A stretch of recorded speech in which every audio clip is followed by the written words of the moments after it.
other cities on 6 continents to partner with the Institute of Global Homelessness to get people off the streets. Here's Dame Louise Casey from the Institute of Global Homelessness, who joins us from Adelaide. Dame Louise, why was Adelaide chosen to be part of this drive? Well, they stepped up to action, in fairness, that essentially they are very, very clear that they are determined to get the numbers of people sleeping rough on the streets of Adelaide down to 0 if they can, and they're going to start by reaching out to some of the most vulnerable people that are on the streets, people that have got quite significant mental health problems, people that have been out on the streets for some years. So we were impressed with their determination. The overall campaign is led by the Don Dunstan Foundation, who again have shown real leadership really in putting a strategy together, both with the state, South Australia, and actually the City Council led by the Lord Mayor. So it's a really impressive partnership. They've got great organisations like the Hutt Street Centre that's out on the streets daily working directly with those people. So we were impressed with the partnership, with the leadership. They've got a plan, they've got a goal, and we think we can learn from that internationally. What are some of the other cities involved? Well, in fairness, Adelaide is the second city only to be announced so far. Edmonton went live less than 48 hours ago. We were trying to organise the time zone so that we could do it simultaneously, but we've not been able to.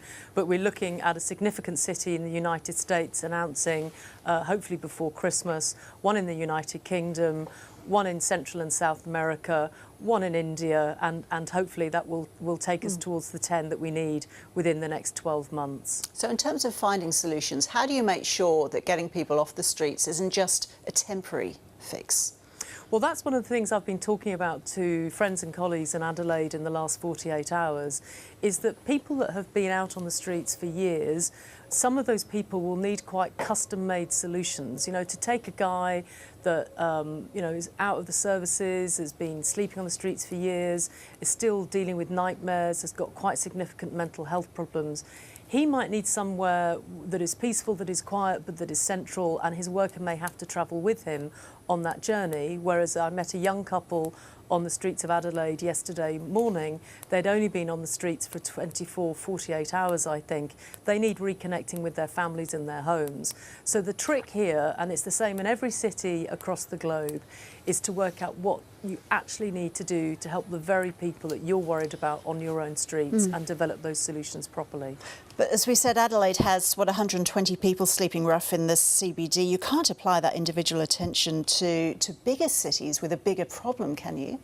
I think the interesting thing we found across the globe, and I was working on this in London in a decade or so ago, and that by focusing on the most vulnerable people, you can give that type of customised attention, because essentially by changing the dynamic around the most vulnerable long-term rough sleepers, you change the culture of homelessness completely. And you're able to switch off the taps, i.e. the feeders into homelessness, so people coming out of hospital. Trick there is to make sure you're not discharging them to the street, but discharging them to a friend or an address, so you can switch off the taps.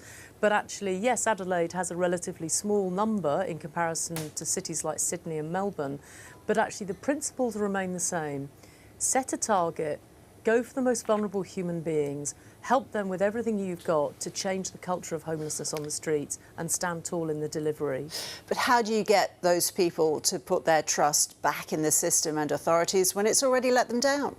Well, I think that that's where the word relentless comes into its own. I mean, I remember myself, actually, when I was an outreach worker, we literally could sometimes go throughout the night until dawn came round. I remember a young girl, 16 years of age, sleeping out on the Strand, which is a very famous area, very famous street in London.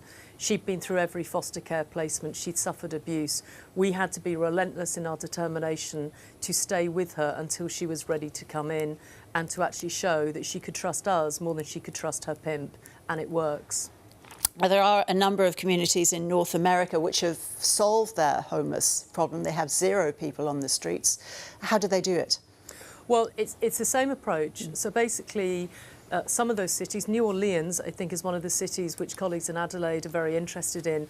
They've managed to transform the streets in terms of veteran homelessness. So it means that they have not only reached out to the people who have been on the streets for years who are veterans, but they've also been able to put a new new system in place for those that are struggling when they come out of the forces and not able to reintegrate easily into society. That's one specific issue.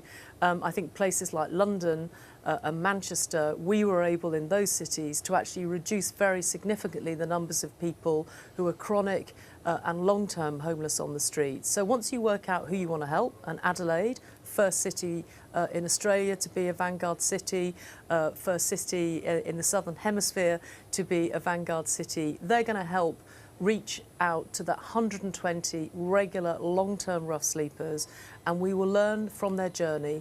They've got the business community right behind them, they've got the public community right behind them, and I think that we will learn from that internationally. Dame Louise Casey, thank you.